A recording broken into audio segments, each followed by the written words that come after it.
In 1863, a Union surgeon wrote that the men who survived were not the strongest. They were the ones who knew how to cook. It was survival cooking, the kind that turned acorns into flour and pine needles into medicine. Number 17 was so valuable, Confederate generals ordered men to forage for it. Number 4 contains more vitamin C than orange juice. These 25 recipes kept 2 million soldiers alive. Then they vanished because food companies needed us to forget them. Hit subscribe and let's count down. Hardtack, the tooth cracker. Before meals, ready-to-eat and protein bars, the Union Army issued 3-inch squares of flour and water, baked until they could survive a decade in storage. Soldiers called it sheet iron, worm castle, or simply tooth dullers. The official recipe was brutally simple: 1 pound of flour, a half teaspoon of salt, and just enough water to form a stiff dough. Baked at 400 degrees for 30 minutes, then flipped and baked again until every trace of moisture vanished. The result was a cracker so hard that soldiers routinely broke teeth trying to eat it straight. Veterans learned to soak it in coffee for hours, or fry it in bacon grease until soft enough to chew.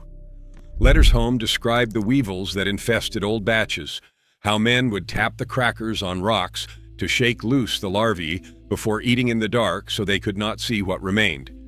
A single box of hardtack cost the Army about 6 cents and could sustain a soldier for days. The recipe worked so well that Antarctic explorers were still packing hardtack in 1910. Today, survivalists have rediscovered what 2 million Civil War soldiers knew: properly made hardtack lasts years without refrigeration. Your emergency kit probably does not have any. Number 24, skilly-gilly, the bacon grease salvation. When hardtack alone threatened to crack every molar in the regiment, soldiers invented skilly-gilly. Take your weevil-infested crackers, break them into chunks with a rifle butt, and soak them overnight in cold water. In the morning, fry the softened pieces in bacon fat until the edges crisp and the middle turns almost creamy. Some regiments added a splash of molasses when they could find it. Others crumbled in whatever dried meat they had. The grease transformed that tooth-breaking square into something that almost resembled food. Diaries from the Siege of Vicksburg describe men trading tobacco rations for extra bacon grease just to make skilly-gilly edible. The fat provided calories their bodies desperately needed, while the frying killed whatever creatures had taken up residence in the flour. Modern nutritionists would recoil at the saturated fat content. But those soldiers understood something we have forgotten. In a survival situation, calories are king, and fat keeps you alive when nothing else will. Number 23. Confederate coffee, the desperate substitutes. When the Union blockade strangled southern ports, coffee became worth more than gold. A single pound fetched $35 in Richmond by 1863, when a private's monthly pay was $11. Southern ingenuity turned desperation into invention. Housewives roasted and ground anything that might approximate that bitter morning comfort. They used sweet potatoes, sliced thin and dried until hard, then roasted until blackened. They used acorns boiled repeatedly to remove the tannins, then roasted and ground. They used chicory root, dandelion root, parched rye, okra seeds, peanuts, even dried beets. Each substitute had its champions. Chicory offered the closest bitterness. Acorn coffee provided surprising richness. Sweet potato coffee carried a faint sweetness that some soldiers actually preferred. Letters from Confederate camps mention mixing multiple substitutes to approximate real coffee's complexity. The recipes spread through Southern communities, passed between neighbors facing the same impossible shortage. Today, chicory coffee survives in New Orleans as a deliberate choice, but the broader tradition of making do with what grows wild has largely vanished. Those Confederate grandmothers knew 20 different ways to make morning coffee without a coffee bean. Number 22, vinegar pie, the lemon that wasn't. When citrus became impossible to find, Southern cooks created a convincing imitation using nothing but pantry staples. 3 tablespoons of apple cider vinegar mixed with a cup of sugar, 2 beaten eggs, and a tablespoon of flour to thicken. Pour into a pie crust and bake until set. The result tasted remarkably like lemon chess pie, sharp and sweet, with a custard texture that fooled children who had never known the difference. Vinegar pie appeared in plantation kitchens and tenant farms alike, democratized by the blockade that made lemons a memory. Recipe cards from the era show endless variations. Some added nutmeg, others used white vinegar for a cleaner tartness. The common thread was transformation, turning the humblest acid into a dessert worth serving to company. This wasn't just substitution, it was a chemical understanding of what makes flavors work. The acid provided the pucker. The sugar balanced it. The eggs created richness. Modern pastry chefs have rediscovered vinegar pie as a curiosity, but during the Civil War, it was pure survival, turning what you had into what you needed. Number 21. Ash cakes, the original campfire bread. Before cast iron skillets became standard issue, soldiers and pioneers baked bread directly in the coals. Mix cornmeal with water and a pinch of salt until you have a thick paste. Rake aside the hot ashes from your fire, drop the dough directly onto the heated earth, then cover with more warm ashes. After about 20 minutes, brush off the grit and you have bread. The outer crust carried a faint mineral taste from the ash, a flavor some soldiers grew to crave. Inside, the cornmeal steamed into something almost cake-like. Enslaved communities had perfected this technique for generations before the war. Confederate soldiers learned it out of necessity when their supply lines collapsed. Letters home described the satisfaction of hot ash cakes after days of nothing but raw cornmeal mixed with water. The recipe required no equipment, no oil, nothing but fire and meal. That simplicity made it invaluable. When everything else failed, when the wagons did not come and the foraging parties returned empty, ash cakes kept men alive. Number 20. Poke salad, the poison-turned supper.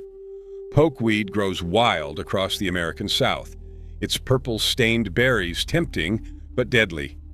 Yet Civil War families turned this poisonous plant into a survival staple. The secret was preparation. Young spring shoots, no taller than 6 inches, were gathered before the toxins concentrated. These were boiled 3 times, each time in fresh water, draining completely between boils. Only after this triple washing were the greens safe to eat, fried in bacon grease with a splash of vinegar. Soldiers foraging in unfamiliar territory learned to identify pokeweed's distinctive red stems and broad leaves. A mess of properly prepared poke salad provided vitamins that hardtack could not offer, warding off the scurvy that plagued both armies. The knowledge was deadly serious. Eat the wrong part or skip a boiling, and you would spend days vomiting if you survived at all. This was not casual cooking. It was survival chemistry passed down through generations who understood exactly how to transform poison into dinner. Number 19. Pot liquor, liquid gold.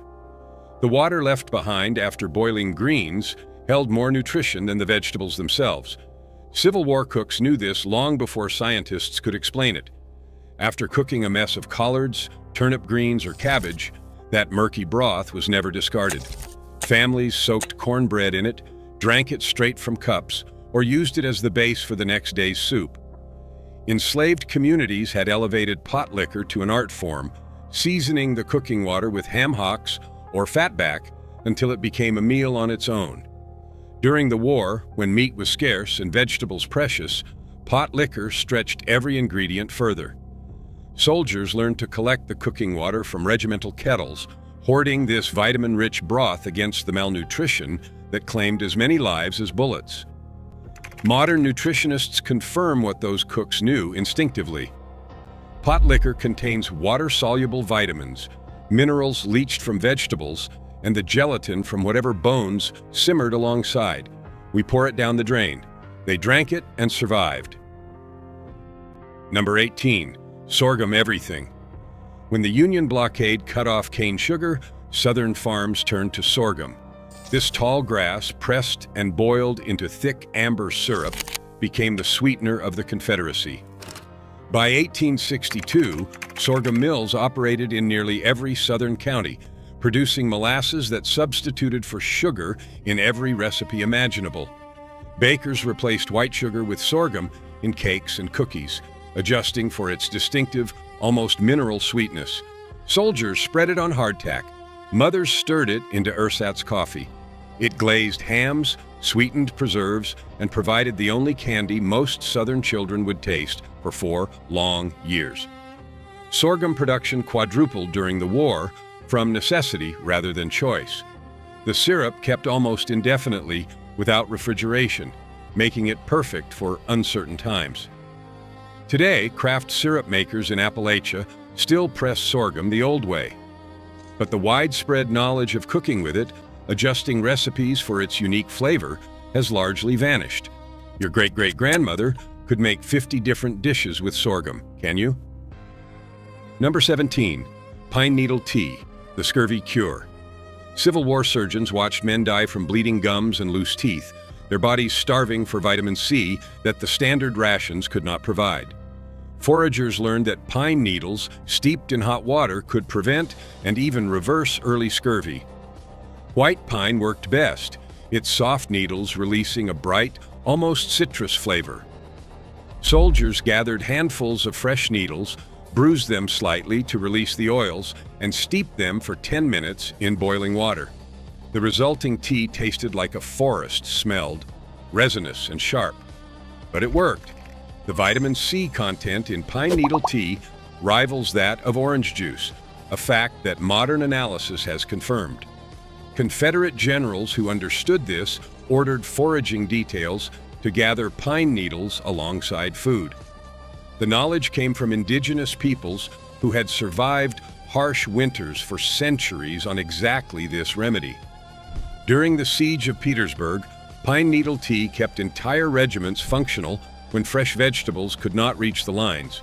We buy vitamin C tablets. They walked into the woods and brewed their own. Number 16. Parched corn, the march food. When supply wagons could not keep pace with armies on the move, soldiers survived on corn they prepared themselves. Dried kernels were placed in a hot skillet without oil and stirred constantly until they browned and slightly puffed. The heat transformed the starch, making it more digestible and concentrating the flavor into something almost nutty.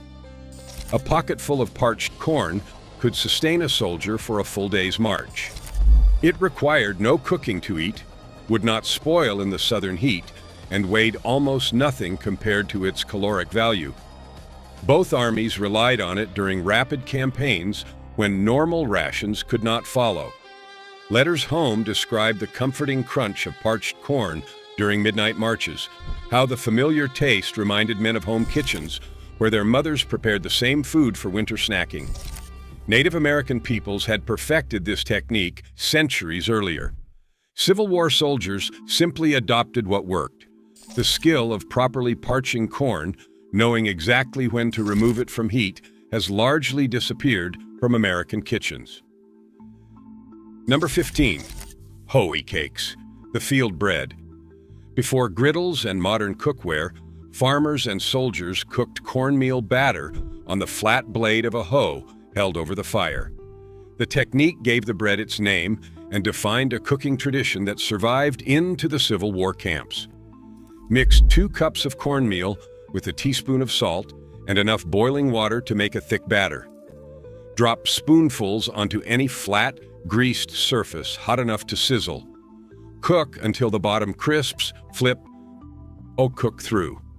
The hoe cake that emerged was dense, slightly crispy on the outside, and more satisfying than the wet cornmeal mush that was the alternative. General Robert E. Lee reportedly preferred hoe cakes to fancier breads, eating them with butter when available and plain when not. The recipe required no yeast, no rising time, nothing but cornmeal and heat. That simplicity made it perfect for armies on the move and families with empty pantries. Modern cornbread has evolved away from this dense, simple original. But hoe cakes represented something valuable, bread you could make anywhere with almost nothing. Number 14. Persimmon bread, the foraged sweetener. Wild persimmons ripened each fall across the South, and families who knew to wait until after the first frost gathered a sweetener that cost nothing but time. Unripe persimmons pucker the mouth into uselessness, but frost-touched fruit turns honey sweet and jammy. Civil War cooks mashed ripe persimmons, strained out the seeds, and mixed the pulp into breads, puddings, and even fermented it into beer. A basic persimmon bread recipe called for 2 cups of pulp, 1 cup of sugar or sorghum, 2 cups of flour, and a teaspoon of baking soda. The resulting bread was dense and moist, with a sweetness that did not require precious imported sugar. Foraging parties learned to identify persimmon trees and mark them for fall return. The knowledge was specific: which trees produced the sweetest fruit, exactly how long to wait after frost, how to process the pulp for different uses. This was not general foraging. It was agricultural knowledge honed over generations, passed down through families who understood their specific landscape. Modern Americans walk past persimmon trees every autumn, leaving the fruit for the birds. Number 13. Desiccated vegetables, the first MRE. The Union Army attempted to solve its vegetable shortage with technology. Contractors compressed and dried mixed vegetables into dense cakes that theoretically contained concentrated nutrition. Soldiers called it desecrated vegetables, with good reason. The bricks contained cabbage, turnips, carrots, onions, and string beans, pressed so tightly that a 1-ounce piece supposedly expanded into a full ration of vegetables. In practice, the rehydrated result resembled something between hay and dirty dishwater. But the concept was sound. Men who managed to stew the vegetable cakes long enough, adding whatever meat and seasoning they could find, created a soup that prevented scurvy and filled bellies. The recipe for Civil War-era desiccated vegetables has been preserved into quartermaster records. Modern dehydrated vegetables follow the same principles. Remove water to prevent spoilage and restore it to make the food edible. Those Union contractors were simply decades ahead of the technology needed to make it palatable. Number 12. Burgoo, the everything stew. When foraging parties returned with squirrels, rabbits, a stolen chicken, and whatever vegetables they had liberated from abandoned farms, the result was burgoo. This thick stew had no fixed recipe because it depended entirely on what was available. Meat went in first, browned if there was time, then covered with water and simmered until falling apart. Vegetables followed: potatoes, corn, beans, onions, and tomatoes when in season. Okra thickened the broth naturally, and hot peppers added heat. The stew cooked for hours, sometimes days, with new ingredients added as they appeared. Kentucky regiments claimed burgoo as their signature dish, but every army developed its own version. The skill was not in following a recipe. It was in knowing how to balance what you had, when to add each ingredient, and how to stretch a single rabbit into dinner for a dozen men. That flexible improvisational cooking has largely disappeared from American kitchens, replaced by precise recipes and measured ingredients. Number 11. Confederate rice bread. When wheat flour vanished from southern markets, bakers experimented with whatever grain they could find. Rice, still available in coastal regions, became the base for a surprisingly successful bread. Cooked rice was mashed smooth, mixed with rice flour, a little cornmeal for texture, and enough water to form a workable dough. Some recipes called for eggs or milk when available. The bread that emerged was dense but moist, with a subtle sweetness that wheat bread lacked. Charleston bakers produced rice bread throughout the war, selling it to families who had no other options. The technique spread inland as refugees carried recipes with them. Modern gluten-free bakers have rediscovered rice bread, often without knowing its Civil War history. They were surviving with what they had, turning a grain most Americans used only for puddings into the staff of life. Number 10. Acorn flour, the forest's gift. Indigenous peoples across America processed acorns into flour for thousands of years. Civil War families, especially in the desperate final years, learned these techniques from necessity. Acorns from white oaks contained less tannin and required less processing. Gathered in fall, the nuts were cracked, shelled, and ground into meal. This meal was then soaked in multiple changes of water over several days until the bitter tannins leached out. The resulting flour tasted mild and slightly sweet, suitable for breads, porridges, and thickening stews. The process required patience and knowledge. Use the wrong oak species, and no amount of soaking removes the bitterness. Skip too many water changes and the flour makes you sick. But families who mastered the technique gained access to a calorie source that grew everywhere and cost nothing. Modern foragers have rediscovered acorn flour as a novelty. During the Civil War, it was survival. Number 9. Slosh, the cornmeal survival food. When rations dwindled to nothing but cornmeal, soldiers made slosh. The recipe, if you could call it that, was cornmeal stirred into boiling water until it reached a consistency somewhere between gruel and wallpaper paste. Some called it kush, others called it mush, and those with a dark sense of humor called it slober. There was no seasoning, there was no fat, there was only carbohydrates and survival. Veterans' accounts describe eating slosh for weeks during supply shortages, the bland paste sustaining life while providing nothing resembling pleasure. The only variation was thickness, thin enough to drink or thick enough to slice. But slosh kept men alive when nothing else was available, and the simplicity of its preparation meant even the most inexperienced cook could not fail. We've forgotten slosh because we've forgotten what true food scarcity feels like. Those soldiers never forgot. Number 8. Hardtack pudding, desperation dessert.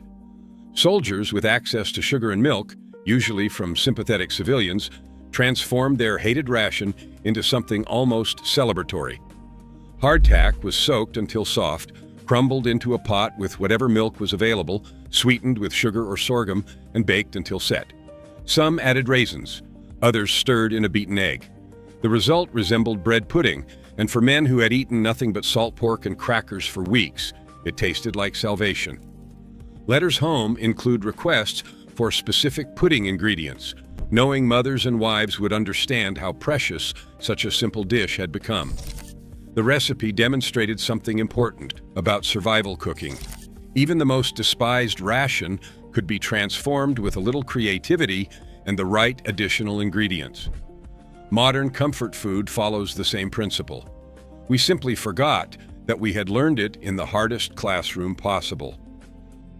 Number 7. Salt pork preparation, the soldier's staple. Raw salt pork required careful preparation before it was edible. Quartermasters issued it packed in brine, so saturated with salt that eating it straight caused violent thirst and cramps. Experienced soldiers knew to soak the pork in fresh water for hours, changing the water multiple times to draw out excess salt. Then they sliced it thin and fried it slowly, rendering the fat for cooking and crisping the lean portions into something almost like bacon. The rendered fat went into everything, frying hardtack, cooking foraged vegetables, even spreading on bread when butter could not be found. Nothing was wasted. The technique seems simple now, but letters and diaries record how many raw recruits made themselves sick eating salt pork straight from the barrel. Knowledge that seems obvious was not obvious until someone taught you. That practical survival wisdom disappeared when refrigeration made salt preservation unnecessary. Number 6. Sassafras tea, the root beer remedy. Sassafras trees grow wild across the eastern states, their distinctive mitten-shaped leaves marking a resource that Civil War families used for medicine and pleasure. Roots were dug in spring when the flavor concentrated, then cleaned and steeped to make a tea that tasted like root beer before root beer existed. Beyond its pleasant flavor, Sassafras tea was believed to purify the blood, a Civil War-era concept that roughly translated to a mild diuretic effect and anti-inflammatory properties. Soldiers drank it as a spring tonic, a break from endless coffee substitutes, and a reminder of home. The root bark also thickened and flavored stews, particularly gumbo in Louisiana regiments. Modern health concerns about sassafras have limited its use, but during the Civil War, it provided a free, wild-foraged beverage that broke the monotony and may have offered genuine medicinal benefits.